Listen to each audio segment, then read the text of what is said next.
I've been working as a night auditor in a hotel for about 7 months now. I love the job because it's really easy and laid back.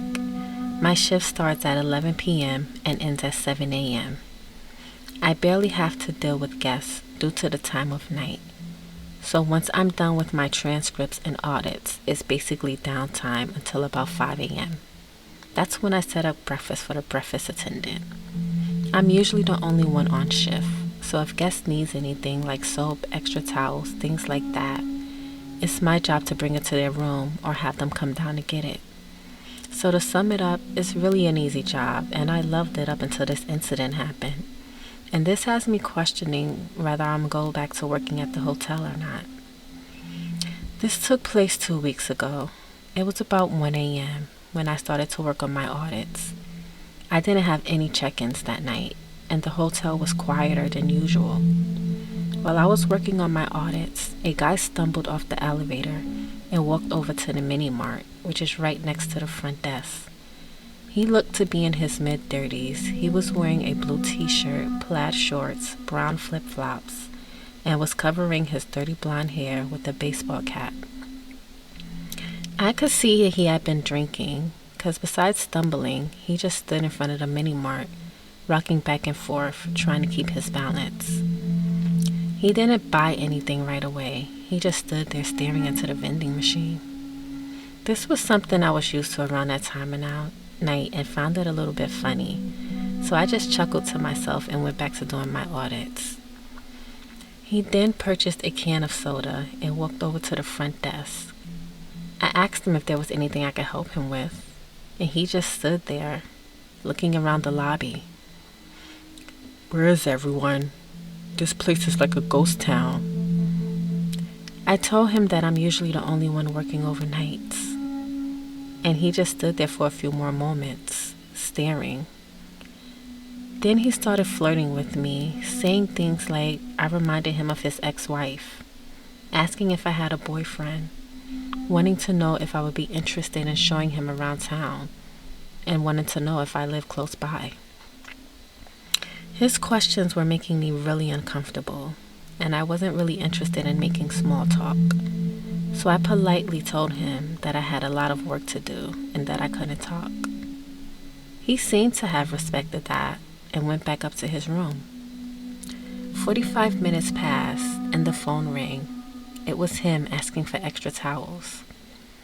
I told him I wasn't allowed to leave the front desk and that he could come down and pick them up.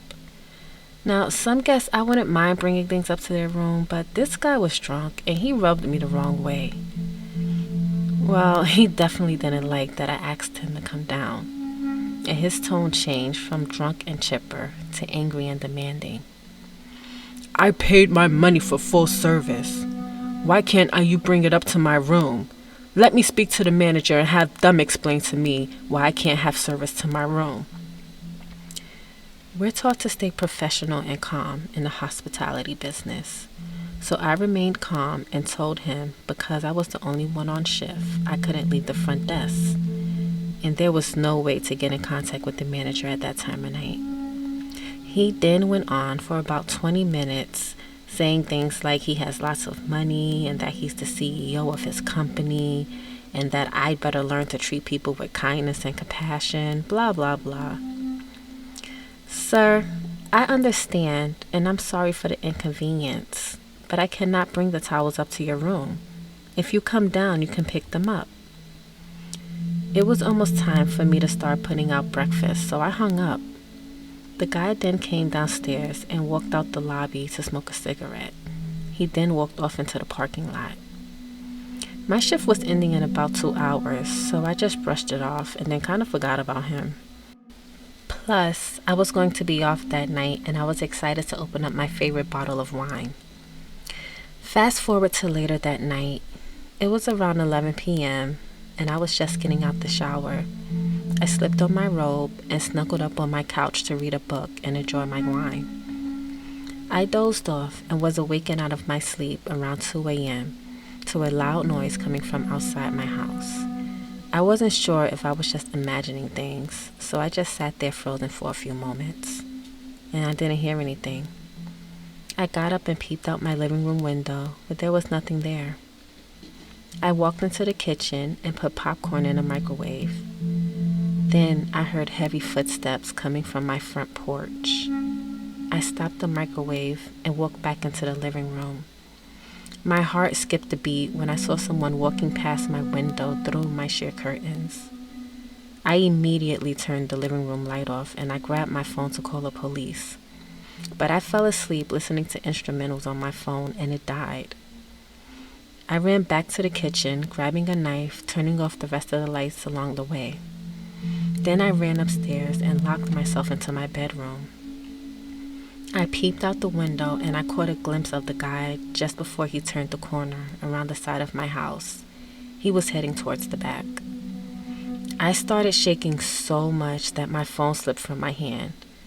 Then I remember that I left my charger in my car. That's when I really started to panic.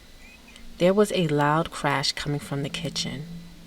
The intruder was now in my house. I usually leave the kitchen window open because it lets in a nice breeze, and I live in a really nice area, but now I wish I would have been more careful. Now sitting on the floor with my ear pinned to the door listening, I heard the intruder rumbling downstairs. That's when the guy shouted out in the creepiest tone, "Can't you take care of me now? I'm in your house. It's just you and me now." The terror that I felt at that moment cannot be explained. Just imagine being a small petite female home alone and you're experiencing a break-in. "You don't know how to welcome guests into your house neither, I see." I felt like in that instant, my soul left my body because that's when I recognized the voice. It was the guy from the hotel. I remember he never came back from his smoke, so he must have waited for me to get off and followed me home. Now he was here, in my house.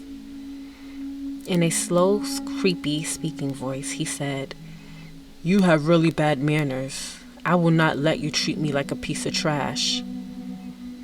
I now started to hear him slowly making his way up the stairs, shouting things like, "I'm gonna learn how to treat guests, and I better think twice the way I treat people from now on," things like that.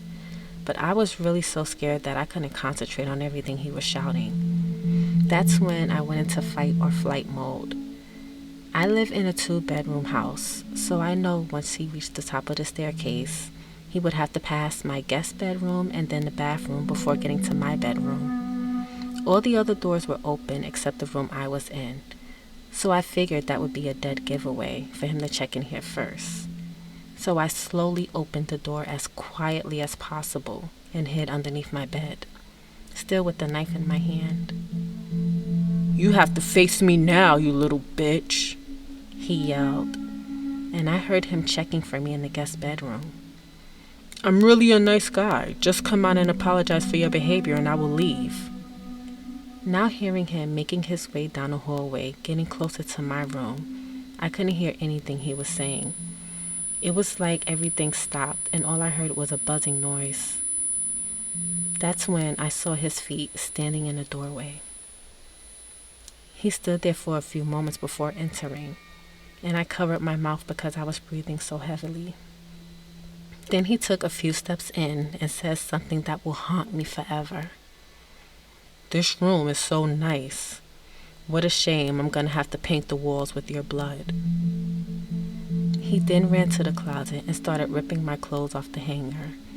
In that instant, I knew I had to act. We never know what we're capable of until our backs are against the wall, and I was in a life or death situation, and something came over me that I never knew was there. Once he saw that I wasn't in the closet, I watched as he started to make his way over to the bed. That's when I rolled from underneath the bed through the other side and jumped on the bed like a mad woman. This startled him, but I didn't give him a chance to process what was going on, because I jumped on him and I stabbed him in the arm. Now, I'm really small, and he's really a big guy, 6 feet almost. He slammed me so hard that I almost blacked out. And then he grabbed a large chunk of my hair from the back of my head and lifted me up. I'm going to teach you a valuable lesson, he whispered. I dug my thumbs into his eyes and he yelled, releasing my hair. I ran out of the room and he chased me. He caught me right when I reached the staircase, but he was running so fast that he knocked both of us down the staircase. As we were tumbling, I dropped the knife and he landed on top of me, grabbing my neck now, choking me. At this point, his strength outweighed mine, but I was not going to give up. Giving it everything I had left in me, I grabbed his hair, but he wasn't fazed. Then I tried digging my nails into his skin, but nothing was working. I felt myself slipping in and out of consciousness. All I remember was the look in his eyes. It was a look of pure evil. They were dark and deranged looking. I started to hear sirens in the distance before losing all consciousness. My neighbor and the cops were standing over me when I came to. She had seen the creep looking in my living room window and called the cops. He was taken to jail. Later, I found out that he had a record of domestic violence and a history of alcoholism. His wife divorced him and he ended up losing everything. When I saw the pictures of his ex-wife, chills went down my spine. She looked identical to me, just a bit older. My boss gave me 3 weeks off and they're paying for my therapy, but I'm not sure if I'll return to work there or not. Please give me advice on what you would do. I would really love your opinion. You can leave it down in the comments below. Thanks for listening to my story, and have a good night.